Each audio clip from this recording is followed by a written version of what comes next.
March 3, 25 நாள் விடுதலையில் ஒரு கேலி சித்திரம்.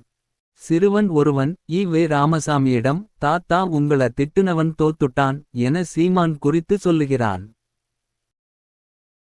அதற்கு ஈ. ராமசாமி அவன் கிடக்குறான் வெங்காயம் அந்த 23,000 பேர் யார்னு பாத்து அவங்ககிட்ட பேசு அறியாமைல இருக்காங்க ஒத்துக்க மாட்றாங்க விட்றாத என்று சொல்வதாக உள்ளது கேலி சித்திரம். ஈ. ராமசாமியை திட்டியதால் சீமான் தோற்றாரென்றால் ஈ. ராமசாமி என் அறிவுலக ஆசான் என சீமான் சொன்னபோது ஜெயித்திருக்க வேண்டுமில்லையா? மொட்டை தலைக்கும் முழங்காலுக்கும் முடிச்சு போடுவதில் மகா கெட்டிக்காரன் தீககாரன். ஆனால் அதனால் எந்த பெருமையுமில்லை. கேலி சித்திரம் சரியான கருத்துக்களை கொண்டு வந்துள்ளதா அல்லது வழக்கம் போல் ஈ. ராமசாமியின் முட்டாள்தனங்களுடன் வந்துள்ளதா என பார்ப்போம். நம் இடைத்தேர்தல்கள் என்ன மாதிரியான யோக்கியதையில் நடக்கிறது என அனைவருக்கும் தெரியும். பிற மாநிலங்களில் கூட இடைத்தேர்தல்களில் ஆளுங்கட்சி தோற்க நாம் பார்க்கிறோம். ஓரளவு நேர்மையுடன் நடப்பதால். ஆனால் 2000க்கு பிறகு நடந்த இடைத்தேர்தல்களில் 2017 ஆர்.கே. நகர் இடைத்தேர்தலை தவிர ஆளுங்கட்சியே வென்றுள்ளது. அனைத்து தேர்தல்களிலும் திருமங்கலம் பார்முலா எதிரொலித்ததே காரணம். உண்மையில் திமுகவின் தேர்தல் தகிடுத்ததங்கள் குறித்து தனது இறுதி பேச்சின் 21ஆம் பக்கத்தில் தெள்ளத்தெளிவாக எழுதிய ஈ. ராமசாமி அவரின் அடிமைகள் இந்த தேர்தல் வெற்றிக்காக பெருமை கொள்வதில் என்ன உள்ளது? பணத்திற்கு மயங்காமல் ஈரோடு இடைத்தேர்தலில் 23,000 பேர் வாக்களித்ததை பெருமையாக சொல்வதாக கேலி சித்திரம் அமைந்திருந்தால் தீக்க ஆசாமிகளிடம் அறிவு நாணயமுள்ளது என ஒப்புக்கொள்ளலாம்.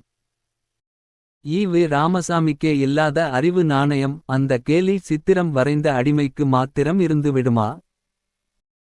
ஈ. ராமசாமியின் தேர்தல் பிரச்சார யோக்கியதையை பார்த்தோமேயானால் ஈ. ராமசாமி எவ்வளவு மானக்கேடான ஆசாமி என்பதை சொல்லும்.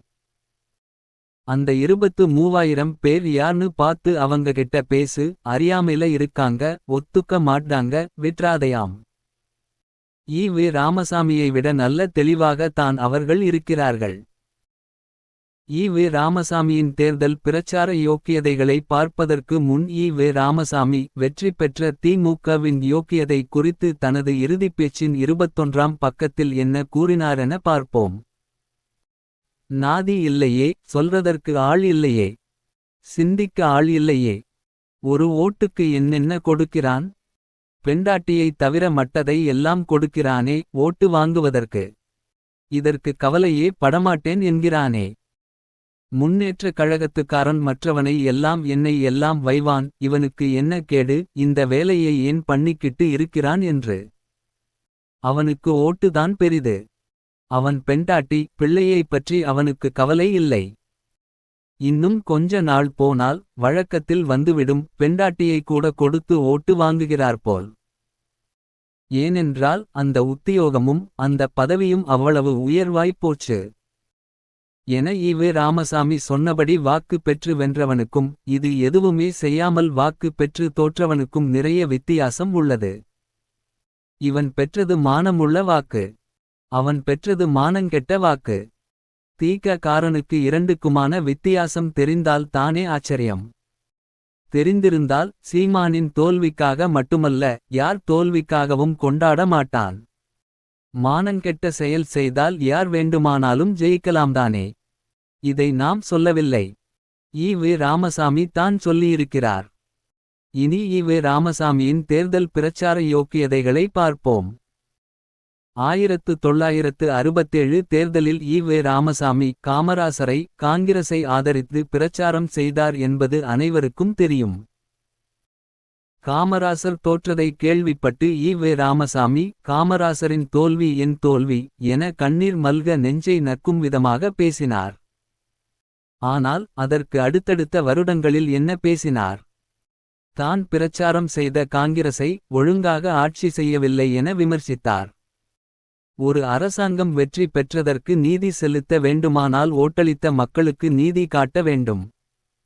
காங்கிரஸ் ஏன் தொலைந்தது ஏன் சாகிற மாதிரி இழுத்து கொண்டு கிடக்கிறது என்றால் அது பதவியில் இருக்கும்போது மிக ஆணவத்தோடு பதவி உத்தியோகங்களை எல்லாம் தனக்கு ஓட்டளித்த பெரும் பான்மையான மக்களுக்கு கொடுக்காமல் சிறுபான்மையான பார்ப்பான் சைவன் கிறிஸ்தவன் என்று தேடிப்பார்த்து கொடுத்ததாலேயே ஆகும்.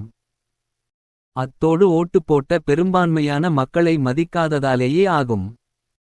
திருவல்லிக்கேணி கூட்டத்தில் ஈ.வே. ராமசாமி பேசியது மே 1, 1969. உயிரைக் கொடுத்து காங்கிரஸ் கட்சிக்கு பிரச்சாரம் செய்துவிட்டு காமராசரின் தோல்வி என் தோல்வி என்றெல்லாம் நெஞ்சை நக்கும் விதமாக பேசிவிட்டு மக்களை வாக்களிக்கும்படி தான் பிரச்சாரம் செய்த கட்சியை என்னவெல்லாம் சொல்லி குற்றம் சாட்டுகிறார் பாருங்கள்.